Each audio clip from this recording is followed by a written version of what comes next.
Hi friends, എല്ലാവർക്കും സിനീസ് വേൾഡിലേക്ക് ഒരിക്കൽ കൂടി സ്വാഗതം.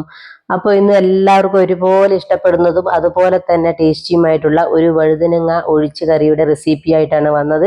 അതുപോലെ ഈ വീഡിയോ കണ്ട് ഇഷ്ടപ്പെട്ടാൽ ഒന്ന് ലൈക്ക് ചെയ്യാനും ഷെയർ ചെയ്യാനും സബ്സ്ക്രൈബ് ചെയ്യാനും മറക്കരുതേ. അപ്പം നമുക്ക് നേരെ വീഡിയോയിലേക്ക് പോകാം. അപ്പം അതിന് വേണ്ടിയിട്ട് ഞാൻ സ്റ്റൗവിലേക്ക് കടായി വെച്ചിട്ടുണ്ട്. അതിലേക്ക് ഒരു 4 ടേബിൾ സ്പൂൺ വെളിച്ചെണ്ണയാണ് ഒഴിച്ചു കൊടുത്തത്.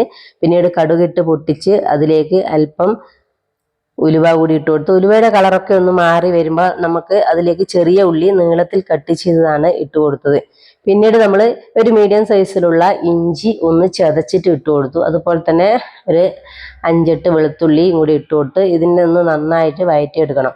അപ്പോൾ നമ്മളിത് വെളിച്ചെണ്ണയിൽ തന്നെ തയ്യാറാക്കണം കേട്ടോ, എങ്കിലാണ് ഇതിൻ്റെ ടേസ്റ്റ് ഉണ്ടാവുള്ളൂ നമുക്ക്. അപ്പോൾ അതിനെ ഒന്ന് നന്നായിട്ട് കളറൊക്കെ ഒന്ന് മാറി വരുന്ന സമയത്തേക്കും നമ്മൾ കട്ട് ചെയ്ത് വെച്ച വഴുതനങ്ങ കൂടി ഇട്ട് കൊടുക്കുക. അപ്പോൾ വഴുതനങ്ങ വലിയ പീസായിട്ട് കട്ട് ചെയ്യണം. ചെറിയ വഴുതനങ്ങ നിങ്ങൾക്ക് കിട്ടുന്നതെങ്കിൽ അതിനെ നിങ്ങൾ നടുക്കെ കീറിയിട്ട് അങ്ങനെ തന്നെ ഇടാവുന്നതാണ്. എൻ്റെത് അല്പം വലിയ വഴുതനങ്ങയാണ്, അതുകൊണ്ടാണ് ഞാൻ ഇതുപോലെ കട്ട് ചെയ്തിട്ടത്. നൈസായിട്ട് കട്ട് ചെയ്യരുത്. അപ്പം നമ്മൾ വഴുതനങ്ങയൊക്കെ ഒന്ന് നന്നായിട്ട് ഈ മസാലയെ കിടന്നൊന്ന് വെന്ത് വന്നിട്ടുണ്ട്. ആ ഒരു സമയത്തേക്ക് നമ്മളിതിലേക്ക് മീഡിയം സൈസിലുള്ള 2 തക്കാളിയും കട്ട് ചെയ്തിട്ട് അതിനാവശ്യത്തിനുള്ള ഉപ്പും കൂടി ഇട്ട് കൊടുത്ത് ഒന്ന് നന്നായിട്ട് വഴറ്റിയെടുക്കുക.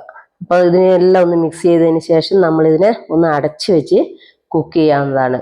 അപ്പോൾ അങ്ങനെ നന്നായിട്ട് ഒന്ന് കുക്ക് ചെയ്ത് വരുന്ന സമയത്തേക്ക് നമ്മളിതിലേക്ക് കറിവേപ്പിലയാണ് ഇട്ട് കൊടുക്കുന്നത്. അപ്പോൾ ഇതുപോലെ നന്നായിട്ട് നന്നായിട്ട് വഴഞ്ഞ് വന്നിട്ടുണ്ട്. ഈ ഒരു സ്റ്റേജ് ആകുമ്പോഴത്തേക്കും നമ്മൾ ഇതിലേക്ക് വേണ്ടുന്ന മസാലകൾ ഇട്ട് കൊടുക്കണം.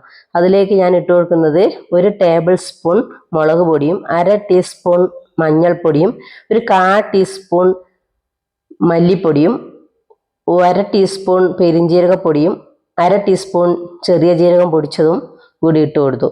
ഇതെല്ലാം കൂടി ഒന്ന് നന്നായിട്ട് മിക്സ് ചെയ്യുക. ഇതിൻ്റെ ആ പച്ച മണമൊക്കെ ഒന്ന് മാറി വരുന്നത് വരെ നമ്മൾ ഇതിനെ ഒന്ന് മിക്സ് ചെയ്ത് എടുക്കണം. അപ്പോൾ എല്ലാം ഒന്ന് റെഡിയായി വരുന്ന സമയം നമ്മൾ അതിലേക്ക് 1 നെല്ലിക്ക വലുപ്പത്തിലുള്ള പുളിയാണ് പിഴിഞ്ഞൊഴിക്കുന്നത്. അപ്പോൾ അങ്ങനെ ആ പുളിയും കൂടെ പിഴിഞ്ഞൊഴിച്ചിട്ട് നമ്മളിത് ആവശ്യമുള്ള വെള്ളവും കൂടി ഒഴിച്ചു കൊടുക്കണം. അപ്പോൾ നമ്മൾ ഗ്രേവിക്ക് അനുസരിച്ചിട്ടുള്ള വെള്ളം ചേർത്ത് കൊടുക്കാവുന്നതാണ്. അപ്പോൾ അതിലേക്ക് ഞാൻ കുറച്ച് ചൂടുവെള്ളവും കൂടെ ചേർത്ത് കൊടുത്തു. അപ്പോൾ ഇതെല്ലാം കൂടി ചേർത്ത് കൊടുത്ത് ഒന്ന് നന്നായിട്ട് നമ്മൾ അടച്ചു വെച്ച് കുക്ക് ചെയ്തെടുക്കണം.